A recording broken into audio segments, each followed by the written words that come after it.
No, thank you, Honourable Chair. I see the presentation is up there now. If we can probably just page on. Presentation outline. I'm sorry. So the colleagues, board members got another meeting she must connect to, so she is asked to step out, but there are board members who are here. So there's just explanation as to why she would be leaving. She's got another meeting. Thank you very much, ma'am, for your attendance. Appreciate it. All right, Babumti, over to you. Yes, yes, yes. Use happy. Use happy PC. No, thank you, Honourable Chair and Honourable members, DM and the Chair of the Board. The presentation outline, I think, is clear. We've circulated the presentation before. We'll go to, if you can just page on, please. The legislative mandate, again, we will not go through it. The next slide as well, the methodology and skills. And then the next slide is about the consequence management, really the outcomes. I want to spend a few minutes on this, given what has been discussed during the general presentation. And Honourable Chair and Honourable members,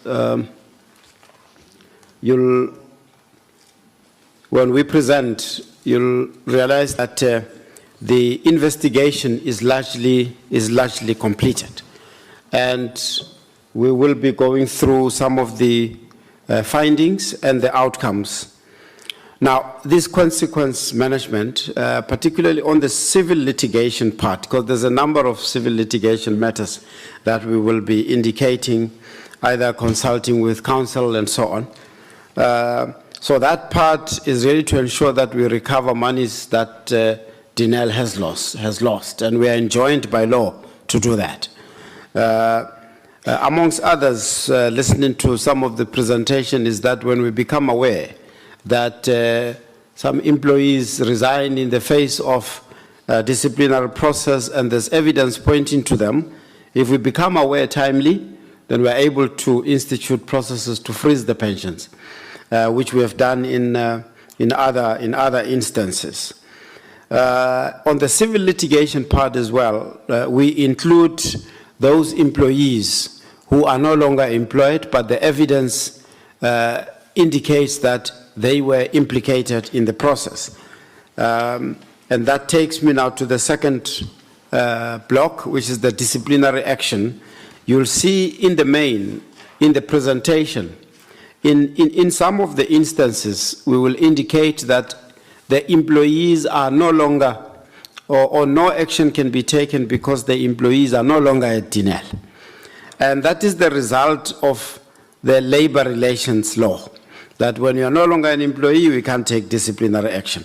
But as I indicate, that when there's evidence indicating that the person played a role in the loss of the state institution, Dinel in this case, we will include them in the civil litigation process, we'll cite them in the papers, but they will also be included when there's criminal evidence pointing to them.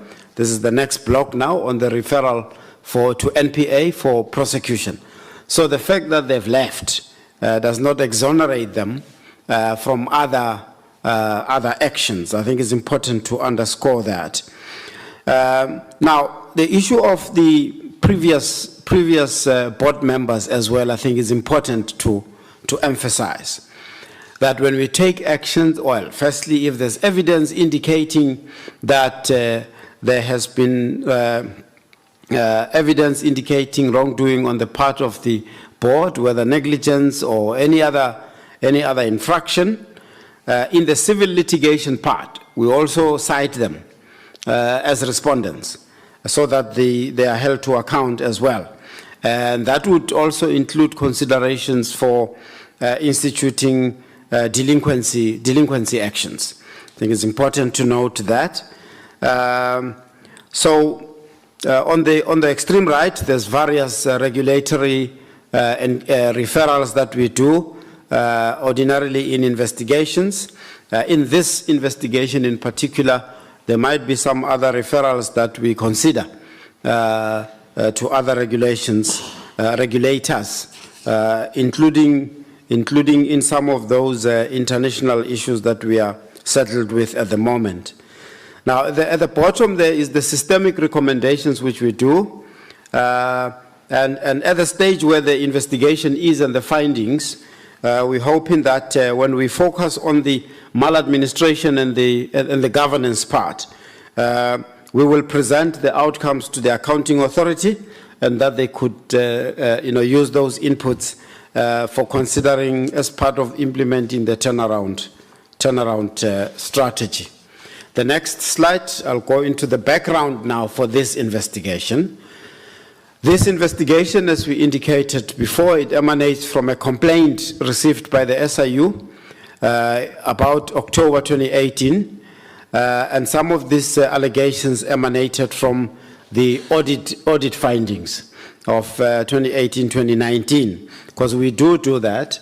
When I listened to the presentation in terms of the irregular expenditures and so on, so we'll continue to look at the audit reports and see if there's any need to pursue investigation on all of those.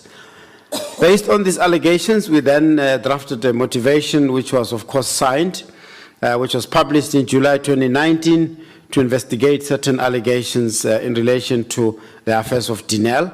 In the same year, there were allegations which were not covered by the initial scope of the proclamation.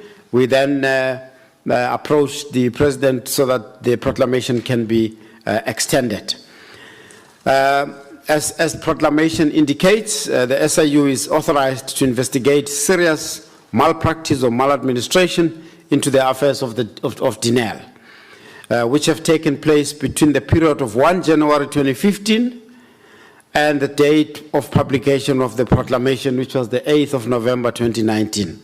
And now there's a very important provision after that, is that we could look at matters before the 1st of January 2015 or after the 8th of November 2019,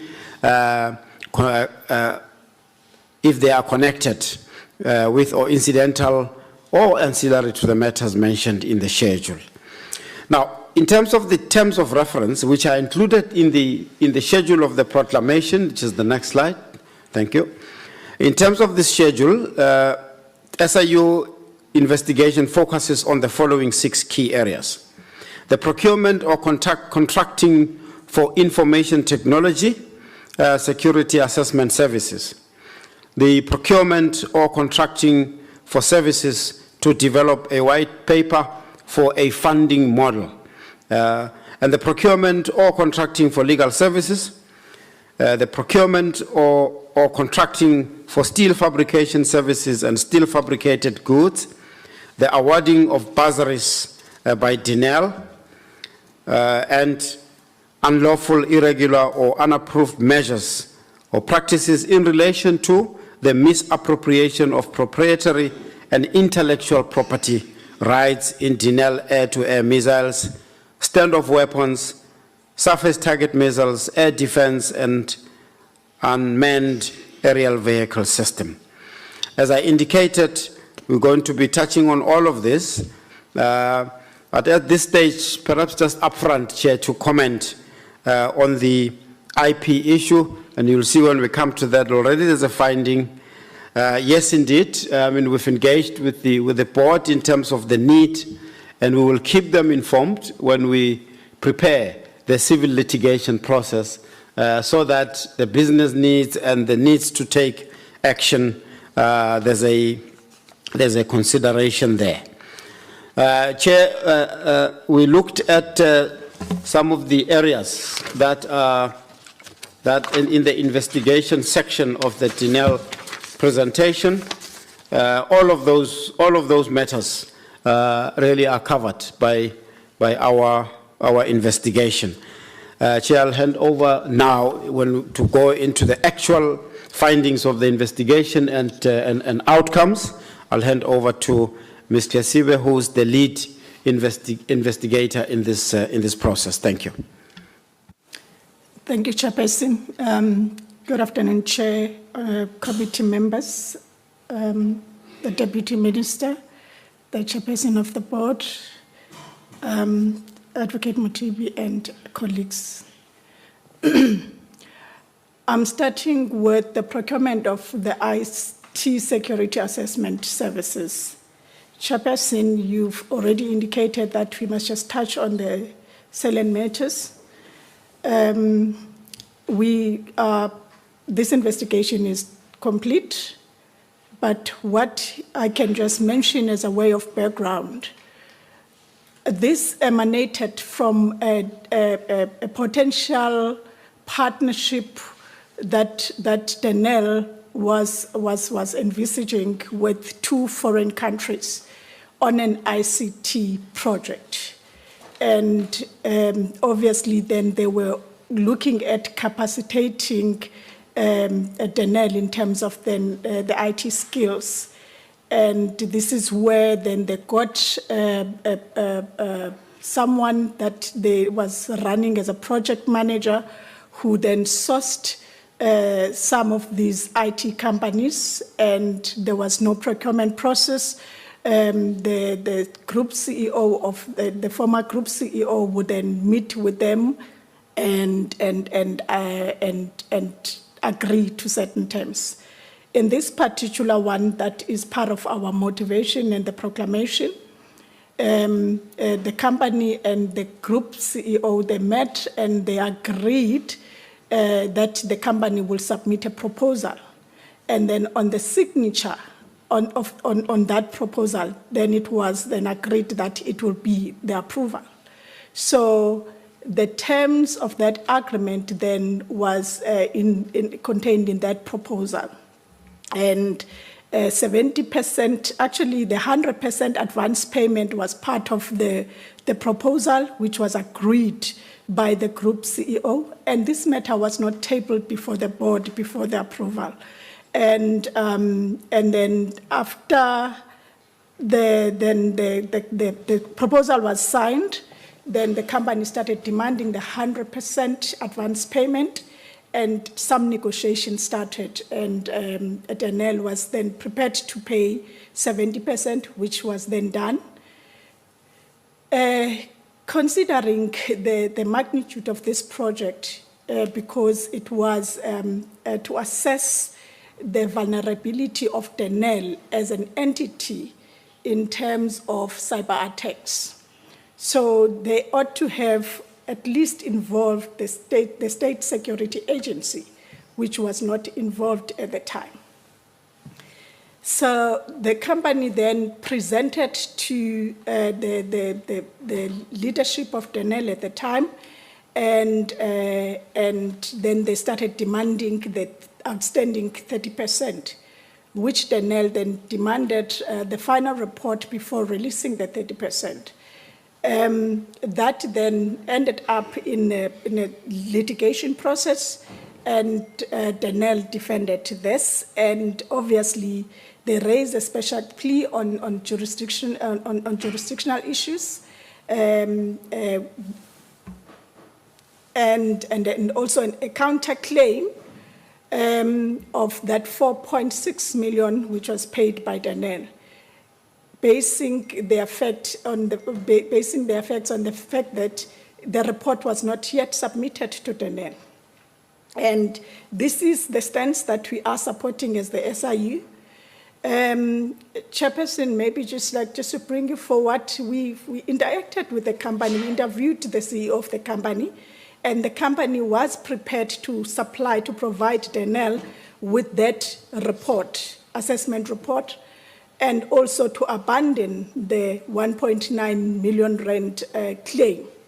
However, the view of the SIU in this regard is that that report would be stale, because that would have been the assessment that was done in 2015 and would not have any bearing in the current status of the company now.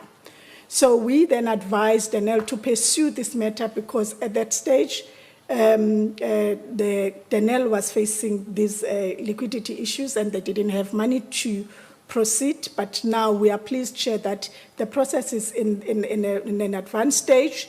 The council appointed by Denel is already appointed an expert to deal with this matter, and we are going to join the process at an appropriate stage. We are considering, as a possible recovery, we are considering that 1.9 million rand, that will be a saving for Denel because they don't have to pay that, and then to recover the 4.6 million. So that process is now awaiting the process of the expert report, and then we'll move forward from there. At this stage, Chairperson, there are no criminal referrals and there are no disciplinary because the implicated officials left the employ of Denel. The next one is the development of the white paper for the funding model. As Advocate Motibi has indicated, this one was more to get a company to assist Denel to unlock certain funding from either PIC or from Treasury or from the guarantees that Denel had with Armsco. So the issue, the allegation was that there was no competitive bidding process that was followed in the process of appointing the company. Our findings are that there was a process that was followed. There was a deviation that was approved, and then the company that was appointed on the basis of that deviation, and therefore there are no irregularities that we found in this process. Now we move to then the appointment of legal services. There is a specific company that we are looking at in terms of this, because the allegation was that this firm was working very close to the former chairperson of the board, and it was not even listed on the Denel's database of legal services at the time. The value of the payments, in terms of the expenditure reports from Denel, this company has been paid in excess of 10 million rand. The investigation is also complete, Chair. Yes, we identified irregular procurement processes in the appointment of this company, and there was no contractual agreement signed with the company. The fees between the Denel and this company were negotiated outside the normal SCM, and also the project, or maybe the contract, was managed between the chairperson of the board and the GCEO at the time. Our investigation has revealed that there was misrepresentation and of fraud on the part of the legal firm. We also identified fraudulent invoices to the tune of 65,000 rand issued by the firm and paid by Denel for alleged claim by counsel without his knowledge. We have already obtained an affidavit from the counsel, the advocate, who then advised us that this company director actually approached him for this, and claiming that it was an oversight from his side. So he refused to budge. We also identified fraudulent double billing for an amount totaling 425,000. We also identified that there was also theft of funds in the amount of 290,000 that was withdrawn from the trust account of this legal firm and transferred to the business account. So in terms of this one, we are looking at referring the account to the Taxing Committee of Legal Practices, and we also referring this matter, we've already referred it to our CLU for the civil recovery of 780,000 rand. There is a criminal referral for fraud, as well as then the disciplinary referral in terms of the Legal Practice Council, as well as possible administrative action against the Accounting Authority in terms of the Companies Act. That is the CIPC referral that we are currently working on in collaboration with the TENEL as well as DPE. Then I move to the 3 contracts that were signed with the company that is linked to the Gupta's chairperson. This company, Chair, acquired the majority shares from a company that had previously dealt with TENEL. Then the acquisition of these major shares and property was then concluded in December 2013. Why I'm mentioning this, then it's because it will be relevant in my next slide. So during the years preceding the aforementioned sale, this company traded with TENEL. However, the combined contracts did not exceed 13 million rand per annum. Then after the sale, then the value of contracts awarded to the service provider exponentially increased from 39 million rand, that is 2014, to 75 million rand per annum thereafter. This was as a result of the HALS contract that was awarded to this company and 2 memorandum of agreements that were signed between 2 divisions of TENEL and this company. This whole process, Chair, it is very important to mention that this process started as early as 2014.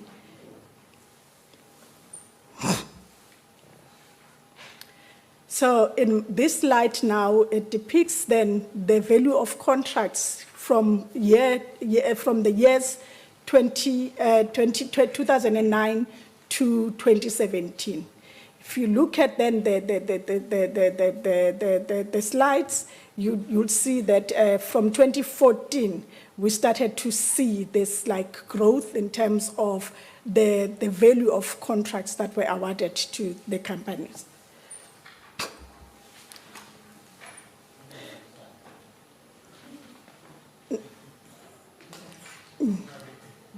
Okay, thank you, Chair. So the HALS contract, this is a contract, Chair, that emanated. Maybe let me start with the background. Around 2007, AMSCO was in the process of rolling out a tender for a number of variants because they needed to at least have, it was an opportunity for them to have these variants of vehicles manufactured. But it was a big project because it had to start from, the design up until then, pre-production, up until then the manufacturing, the production, and also delivery. So this HALS contract emanated from the contract with then AMSCO. So during 2014, the former GCEO of TENEL appointed a Gupta-linked service provider for the manufacturing of different variants of Hoefyster vehicle hulls, despite the strategic requisition of LMT by TENEL for manufacturing of the Hoefysters. LMT was one of the subsidiaries of TENEL, which was appointed specifically and for the sole purpose of assisting TENEL in this project, because this project was awarded to TENEL around 2007.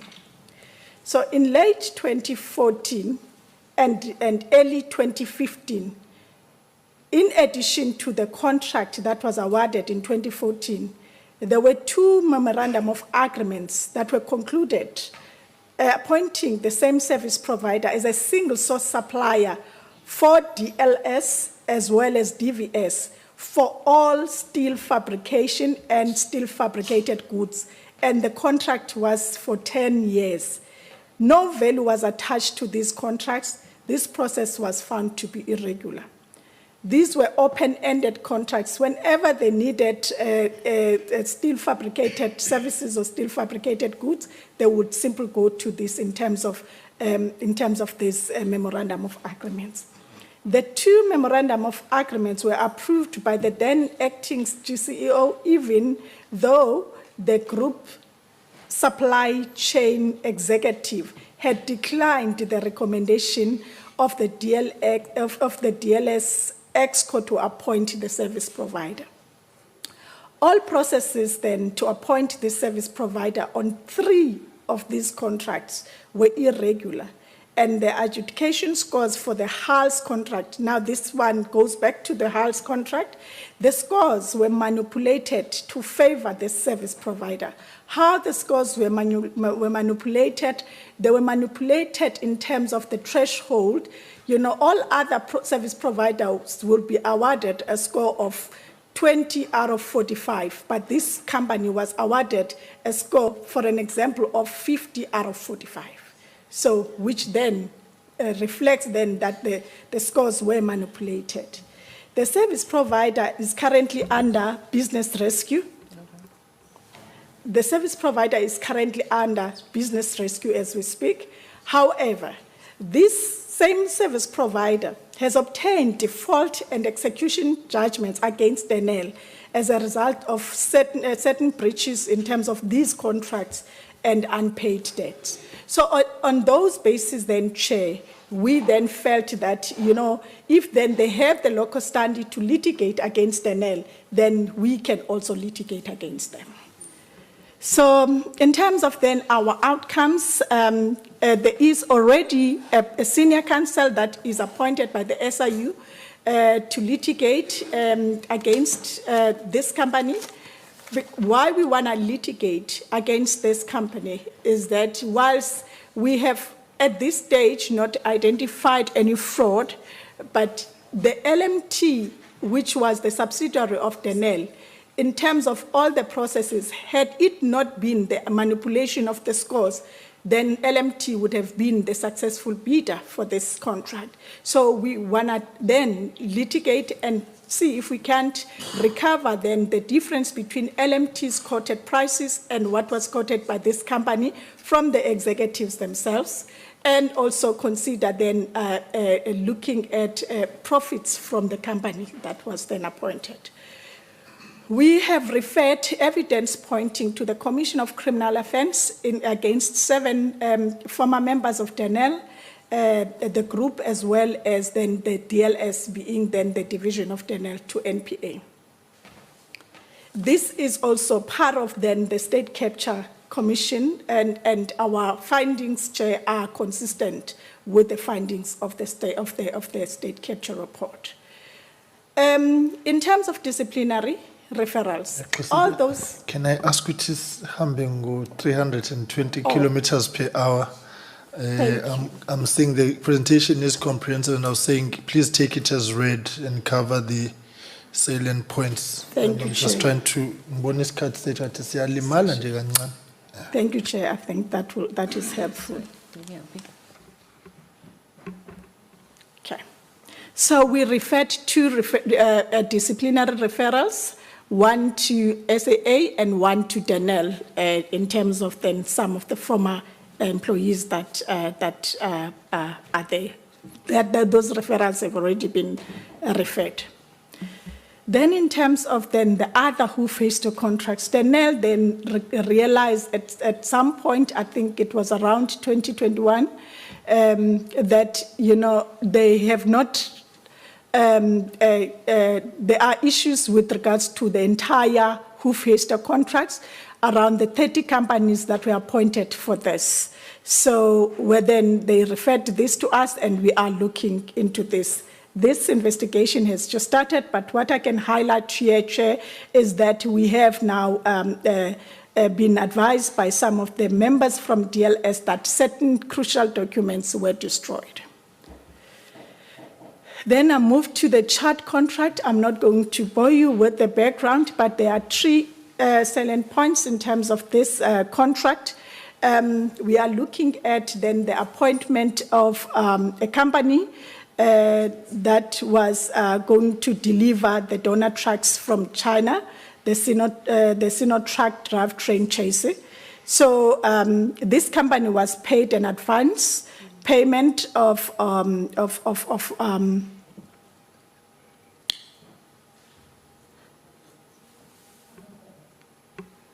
sorry, no, this is VR, sorry. The company that I'm referring to now is the company that was paid 15 million rand.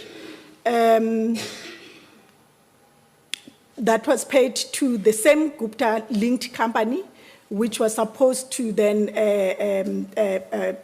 assist Denel in the completion of that contract with the Chad government. However, that company then demanded 15 million rand in outstanding fees, and then 15 million rand was then paid out of the Chad contract to this company, and the company refused to even sign the order that was generated by Denel.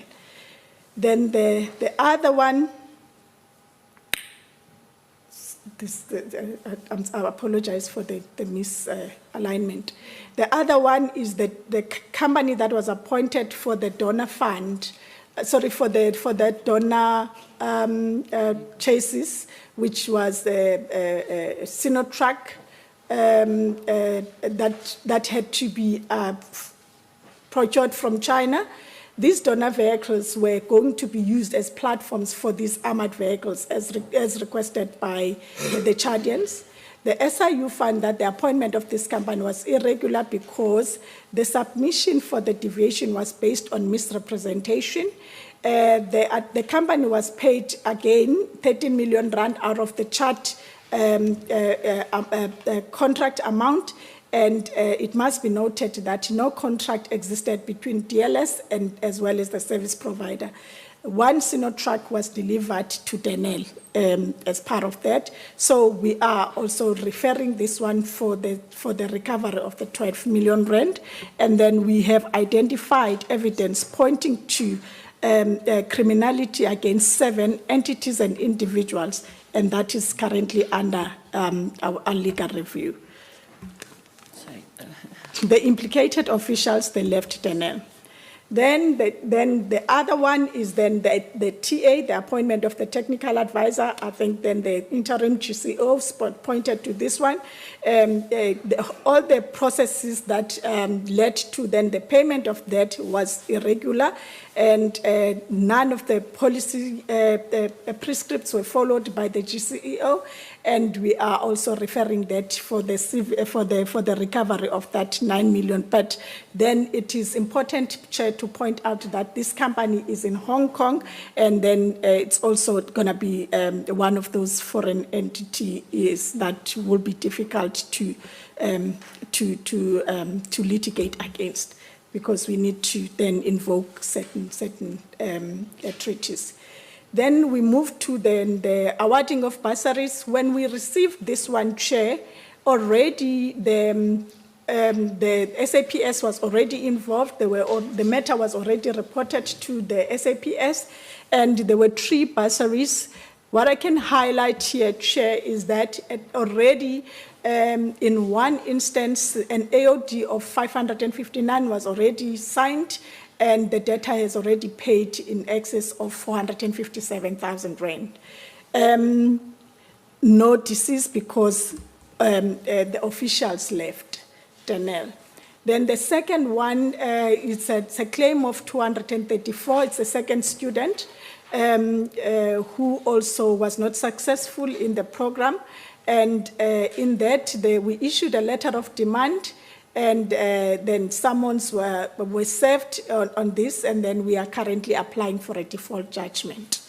The third one, Chair, there is no intention to move forward with this one, because this is one student who was successfully completed the course, and the only issue here was that his fees were then paid out of then the other students without the approval of Denel. Denel is then, we are engaging with Denel in terms of then the recovery of the funds there. But in all material instances, Denel was informed by the company, by this aviation school, that this is what they are planning to do, but Denel did not respond to any of the correspondence. Then I'm moving to then the IP, which is our last focus area. Chairperson, here we have the SAMI. In this instance, there were meetings that were held outside of the approved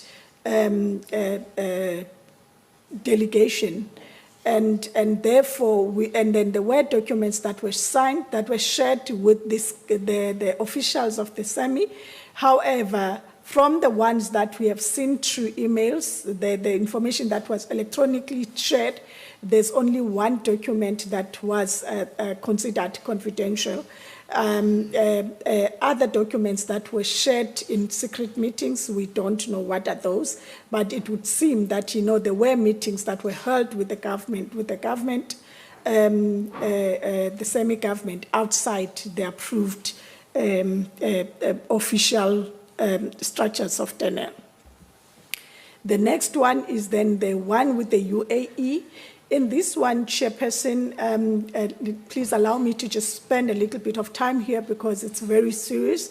What happened here, the UAE Air Force at the time, this is just the background, the UAE Air Force, they wanted some smaller missiles that were, like the smaller target, like target-focused missiles, and they wanted to issue a tender for this one. And because Denel at that stage had this a joint venture with the Tawazun, and there was this agreement, the partnership agreement, and then the entity called Tawazun Dynamics at the time. So there was this strategic view that maybe the Tawazun Dynamics should be the company that would tender for this one because it was a lucrative contract for both Denel as well as Tawazun in the UAE. So then they approached Denel to say, Denel, can we have a contract where we are going to maybe develop two of your missiles, which is then the P2 and the P3. I'm just going to focus on those ones because this is where we are having an issue. So then there was this contract between the two entities, which is Tawazun Dynamics as a joint venture and Denel, for them to develop these two missiles. According to then the contract of the development contracts, so Denel was going to be paid $4 million for both these missiles at the time. The contract then stipulated that after then the development, the Tawazun Dynamics, which is the joint venture, would then own the foreground IP of these developed missiles for both P2 and P3. So Denel, looking at now revenue generation, revenue streams that will flow from then the sale of these from the UAE in terms of the joint venture, where they were owning 49%, as well as then the money, the income that was coming through a development contract, because capability in terms of then the development would come from Denel. But the background for both P2 and P3, P2 and P3 contract missiles remained then the property of the South African government. So after then the process was finalized, then Tawazun Dynamics then demanded that the foreground IP then be transferred to them, and the IP was flagged correctly by Denel to say this is the foreground, this is the background, and after that then there was a resolution 5 of 21 June 2015. In terms of that resolution now, Denel only became aware of this resolution around 2019, 2020. All the time, they were not aware of this resolution. And in terms of this resolution, so the Denel representatives from the TD agreed that the foreground IP that would have ended up in the hands of the Tawazun Dynamics, the joint venture, be transferred to Tawazun, which is the holding company from the other hand, in return for the loan that was given to Tawazun Dynamics for the development. None of this was disclosed to Denel, and Denel was not aware of this. Whilst then the shareholder representatives signed this resolution, we are confident, we've looked at the documents, Denel was not aware of this. And after the transfer of then the IP to Tawazun, then Tawazun sold its shares to a sister company called EDIC. So, which means then Tawazun removed itself from the joint venture totally with this IP, where Denel actually owned 49%. And then after that, then when the Air Force tender was issued, then Tawazun Dynamics was instructed not to submit a tender for that contract, and Halcon, which is another sister company of the Tawazun, then tendered for this contract. So Halcon was then awarded the tender, and Tawazun had transferred the foreground IP to Halcon at that stage. Then Halcon then entered into a production contract with Denel because now they were the owner of the foreground IP, but they didn't have the background. So they had to come back to Denel because Denel owned the background.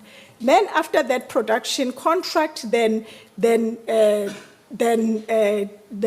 IP was then transferred to Halcon. We requested the SAP data download reports and for analysis, and then our team, we have identified that data packs were downloaded from Denel's subsystem, and this was in respect of P2 and P3, as well as other missiles that were also transferred. That was also downloaded, sorry, Chair. Then I moved to then another IP, which is RG35.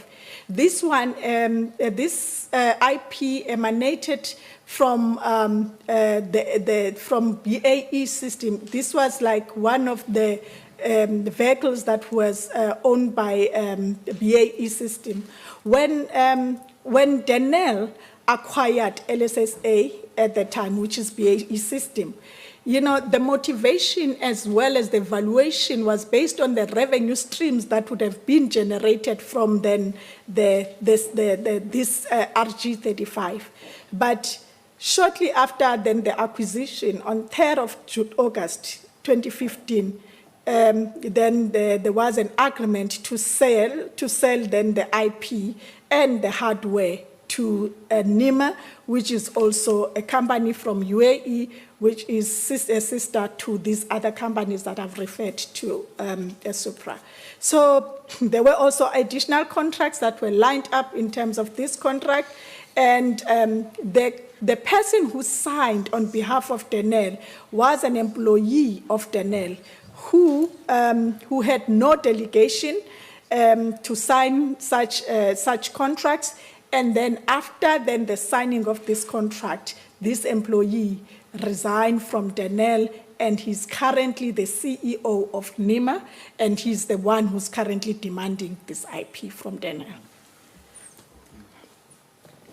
So, Chair, I'm just going to touch on the maladministration part.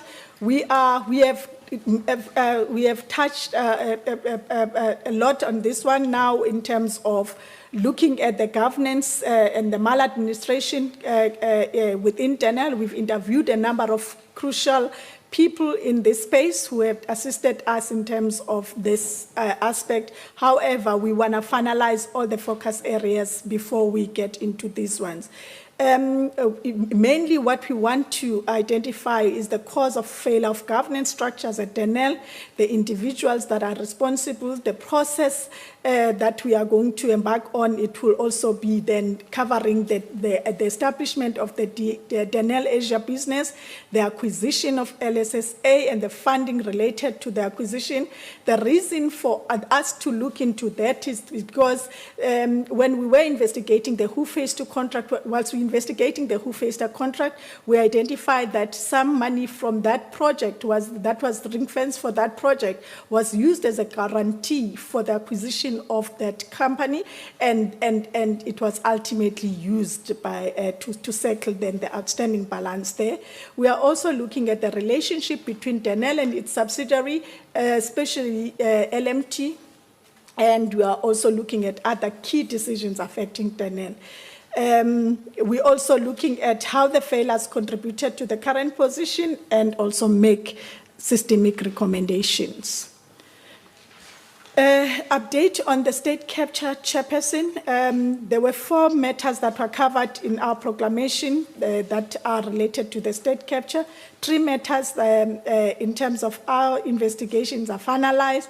The outcome that has already been achieved is that we referred 7 NPA referrals, 2 disciplinary referrals, 2 matters were referred for civil recovery. That would be the VR laser, as well as then the IP. Summary of outcomes, then that is just what we've achieved thus far. And I'm not going to touch on the income statements and the position of Denel now, because then there's this progressive report that has been reported. But I think it is important to note that we are concerned about the irregular expenditure as well, especially when it comes to that 55% of it being the non-compliance to PFMA. Then we are collaborating with other state institutions, especially in the law enforcement, and then we also are collaborating and we're having discussions with HESA in terms of what they are currently doing. Chair, then these are just observations. Due to state capture, some members of the accounting authority, including ex-officio members, failed in their fiduciary duties to properly manage the financial affairs of the institution. The accounting authority failed to defend Denel against litigation from VR Laser and or other entities that were doing business with Denel. The accounting authority is required to implement SIU recommendations. We currently are in liaising with the board, and so far I think the relationship is good. The investigation team is also going to cover aspects of maladministration and report the same in greater detail. Consequent management will be reviewed continuously in order to determine if Denel adheres to systemic recommendations for improvement. So those are the only risks that we have, Chair, and that brings our presentation to the end, and I thank you. Thank you very much. Ooh, sorry about that. Thank you very much. All right, OMTB, any concluding remarks on your part from the SIU side? Thank you very much, Mr. Thank you. Just quick, under the observations, Honourable Chair and Honourable Members, the slide before the risks one, I think it's important to note and indicate that the first bullet points referring to the accounting authorities, the failure by the accounting authorities is accounting authorities at the time. So it is the board at the time or at the period at which we found irregularities. So I think it's very clear. The third bullet point, of course, may probably be referring to the current board, in terms of which when we make referrals, we will engage with them, and we would expect that our recommendations be implemented. I think that's the difference that I wanted to just indicate. Thanks. I think it's a very cogent differentiation. Was when I went through it, I was thinking the same as well, because the chairperson earlier on, I laughed. She was very we, not this board. We are not under investigation. So I'm glad that you've cleared them. So when I went through it as well, I was like, hey, right. Yeah, but I think what comes out of the SIU report is the extent to which the collapse of systems creates a conducive and enabling environment for people to be corrupt. And two, when individuals become the institution and the systems, there's heightened manipulation of process. So I think that on its own comes out as something to guard against, and thus I think there's progress in that regard, and I suppose some of the issues will be read against the audits, the 3 audits which are currently before the AG, and they will provide a particular sense of clarity for us. Right, colleagues, briefly, anything going once, going twice? All right, Honorable Siwe, Honorable Hadebe. Thank you, Chair. What do you, simplify it for me, what do you mean when you say Gupta-linked companies? It would be the VR laser company. Okay. Honorable Hadebe, I think it's the clarity that's needed in light of yesterday's debate as well in the House, insofar as the failed extradition. So it sort of ensures that we strengthen the case as to why that extradition is important. Right, Honorable Hadebe, and if you look at the amounts involved here, Honorable Hadebe. Thanks, Chair. Let's welcome the report, simple and straightforward. But as I was listening, Chair, I'm interested in knowing these officials that have left. For an example, the pilot bursary, more than one student.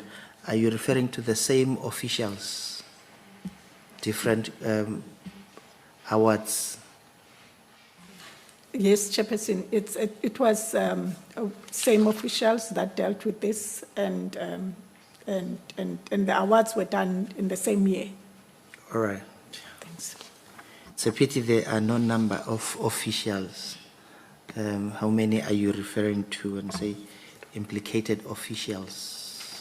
Okay, Chairperson, I think it will be mainly the former GCEO and then the former CFO. And we are looking at then the accounting authority as the people that are responsible for the financial affairs. So will that be the same on the chat? Is it chat contract on slide 18, 17? Yes, Chairperson, the chart contract was also concluded around the same period by the same officials, but the chart then extends to the division as well. And because then the division then is the one that appointed certain companies for certain activities in that contract. Same applies to slide number 9. I'm looking at I was worried thinking a lot of officials that are leaving. Slide number 9. Yes, Chairperson, I think the people that will be involved there would be the Chairperson of the board as well as then the GCEO of the time. Okay. This is a 2015. This is a 2016 contract. All right. Also, it's not a whole lot of officials, just. Certain contracts were not even tabled, for board consideration. They would then be agreed to between the group CEO and the service providers. Then it will just be a report then that will be tabled afterwards. And slide 14 as well. As I was looking at people that have left,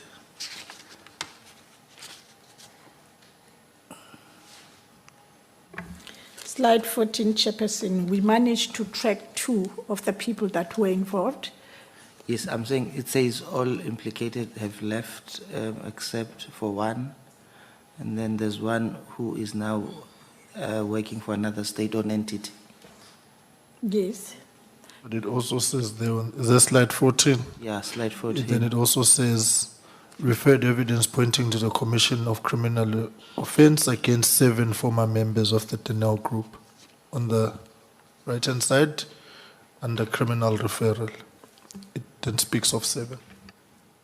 The criminal, yes, we covered all 7 that were involved in this contract and also the MOAs. But then in terms of DCs, we could only track 2 who are currently working for the 2 SOEs. Sure. And the one who is now a CEO, who's demanding the IPs, Sorry, Chair, I didn't get that one. there's the one that you spend most time on, of missiles. Slide 27, second bullet from the bottom on slide 27 in the middle. Missiles is, Slide Yes. 27. Obviously, the people who were involved, especially those that were representing Denel as shareholder representatives and the board of TD, they've left and they are also working for companies in the UAE. and the one who's demanding the IP now? The one who's demanding the IP? It's also, he's now working for the UAE. He's the CEO of NEMA. Okay, do you know how long were these people employed with Denel? Their service, Within Denel. Yes. The one who is now the CEO of SEMA is one person who was, who then ended up with, remember when Denel acquired BAE system, the company acquired BAE system as well as then its employees. And this is the member who was then the former employee of BAE systems. And then after the conclusion of this contract, this person then shortly after that then resigned and then went abroad to work for the same company. That was that one. Then the others in terms of then the UAE TD matters, they were like long member officials that served Denel through different ranks, who grew up within Denel and then post 94? I mean, pre 94, sorry. I would assume, but I will have to check their employment contracts. Chair, I don't want to just say yes. Let's get in writing the full detail and profile of these persons when they were there, the roles they held, because typically some of them are obviously throwing themselves the javelin. Yes. Create contracts here, once they are sorted, leave and go and catch it on the other side for financial gain. I think let's get a full set of briefing in terms of who's who, because there's varying levels of persons in different spaces. No, thanks, Chair, because I was just thinking, are these people, were they deliberate in sabotaging Denel to ensure its total collapse? And that will give us a sense, their service record in Denel. They've been doing this for quite some time. Sometimes we tend to crucify the wrong Jesus and put the blame on the board. Kanti, there's systematic sabotage for those that have been there during apartheid days. Now that things have changed, they cannot accept the change. They're hell-bent in destroying the state-owned entities. But I think that information, Chair, will assist to look into the trend. Perhaps even the SIU, when conducting those investigations, you might assist so that we see the trend and understand the intention and the root cause of this. When we also get a vetting status of these people, may not necessarily delve into, we don't want the details of, but are they vetted or not, to have clearance or not? Because we are seemingly having a problem, and we've raised it with the minister and the presidency as well and prior. There's a cabinet resolution of 2014. Persons in SCM specifically must be vetted. It's moving at a snail pace. And so you've got people in very sensitive spaces on financial management who are not vetted. And it lands us in this kind of dilemma which currently prevails. Right, Honorable Hatebe, as you conclude? Yes, yeah, because I'm thinking, are these companies and these state-owned entities that absorb these people aware of these outstanding charges against these individuals? I mean, I don't know if it was me, I wouldn't be comfortable in employing a person who's having a dark cloud around. So upon realizing that Begi now is part of this new state-owned entity, whose responsibility it is to inform the company to say, hey, this person is having this track record, and on what basis was he employed? That type of arrangement, is it a must, or it's not the responsibility of Denel to do such? Chairperson, if I may respond, as we uncovered evidence of misconduct, we referred a disciplinary file, to both Denel and SAA for the disciplinary process. So one is at Denel, one is at SAA, and then we requested the institution to institute disciplinary processes. Maybe the question then becomes the one that went to Denel. Has Denel instituted the disciplinary processes? Because there's this revolving door problem in the public service. 1, 2, there's no coordination or integration of systems. So on the eve of a DC, as we've seen people resign. So SIU says they've advised. Has the individual who left from SAA to come to Denel undergone any disciplinary processes? Because there's one group chief executive who left NAMPEC and went to, and we were warned, we did not But say. NAMPEC is not a state. Can we focus on specifically the state-to-state? I'm raising an issue that, you see, when you left an institution under certain conditions, and alarm bells have been rang. But I'm saying that for the purposes of this discussion, there's an individual who left SAA and went to Denel, and SIU. No, Chairperson, there are two that were part of the house contract. One is working for SAA, and one is working for Denel. So what we did, we referred a DC to SAA and copied Denel as well as the minister. And then for the one at Denel, we then sent a DC to the chairperson of the board and copied the minister. So as I'm asking, Gutige, what happened to that one referred to Denel? We're on the same page. I'm asking that one. There's one that was referred to Denel. When we deal with SAA, we'll get to that one. But what happened to this one? So, Chairman, she's right. They referred the file to us. Is it a week ago now? But about 2 weeks ago. So we've got those files, very thick files, which the board has to apply its mind to that. It's one of these many contracts.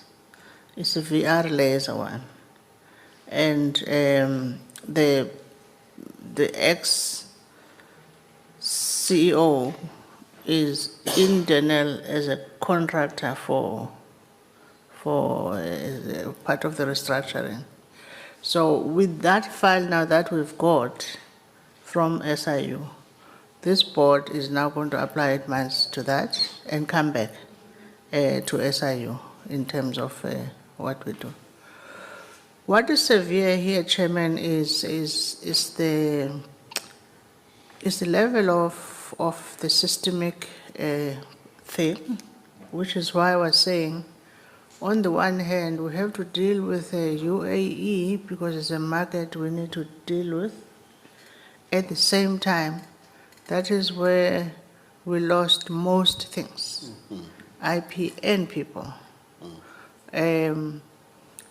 There is over 300 Denel employees who are in UAE at this point, and pretty much from the same area of missiles.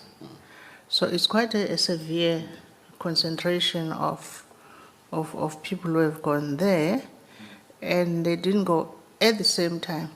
They went in piecemeal, largely because, looks like they had to work together into something.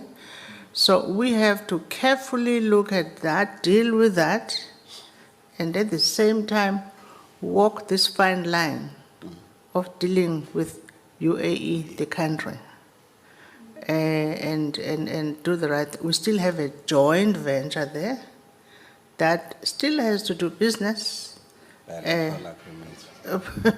So we're walking like, I don't want to say ducks, but we. No, there's diplomatic considerations must apply. Yes. But so on this one of the VR laser, it's a simpler and it's an easier one because we now have the referral. We now have the file as a board, and we are going to apply our minds to that, and we'll sit with SIU as to how we see that going forward. The nuance there for advocate is that the person is not an employee either, is contracted. So there's going to be a wording there around that, legal wording in terms of what we do if we do find that we have to do something. It may not be the disciplinary hearing. It may be something else which shows proximity though, that he's with us, even though he's a contractor and not as a full-time employee. Thanks. Just one DM. No, I also wanted just to punctuate by saying, as we go through the reports, the minister is already taking some steps, and he said I could say it here, that he has got a list of people that he has referred back to SIU 2-3 weeks ago, which they still have to look at, for them to be declared as delinquent, so that going forward they no longer have any opportunity of saving anywhere.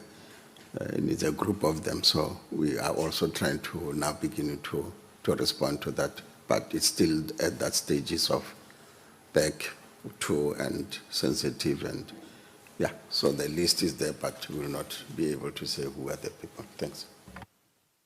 Thank you very much. Those that went abroad, are they clean? Are they clean in terms, they are not disciplinary cases? The 300 that you mentioned. Based on the current report, when we finally have it will be a combination of clean, not clean. In the sense that... In terms of balance of probabilities, Okay, you're looking at what percentage? Okay, but I wouldn't know if you that. don't have that information, but it's fine. I would know that, but the 300 is a little bit too big to have been in this scheme necessarily. So you'll find that most of those now are pure skills which have left and followed the leaders of the commotion, if I were to call it that. And you can fault people, need opportunities, dollar salaries and so on, they allude into there, but that's because there's a sucking point that actually get them there. But I wouldn't know the balance of the numbers, but it's a lot of people in that sense. let's allow the process to run its course, and then we will look at that report at that point. There's one final thing I want to raise, Madam Chair. When you were speaking about the AFSs, you said that you had to get help from outside. Can you unpack that? Are you speaking about consultants? Or what is the nature of that and the costs involved, and as to whether there is any skills transfer? It's just one last thing that I flagged here. It involves costs, Chairman, for the following reasons: that for while we had the salary issues, but an accounting firm can come and do the work because they are not dependent on your salary, but they will be paid to do the work. Some firms do this admin, what do you call it, Tandega? They bring a team to fill the gaps and do the work. So yes, we have them internally, and that makes a big difference in terms of the capacity. The intention is to replace them with permanent employees, now that we can pay salaries. So that's the... At what cost are they there? It's actually not a big cost. I don't know if you have the numbers. It's a number that the board is comfortable with, in the sense that if we had those employees working inside, we'll probably be paying more or less the same. But what is that cost, Anega? The cost was circa 10 million for 10 million. Well, a period of how long? They began in, I think it was September 2022 to date, and they'll continue to provide support for the audit until at the end, until November, when the audit is potentially expected to finalize.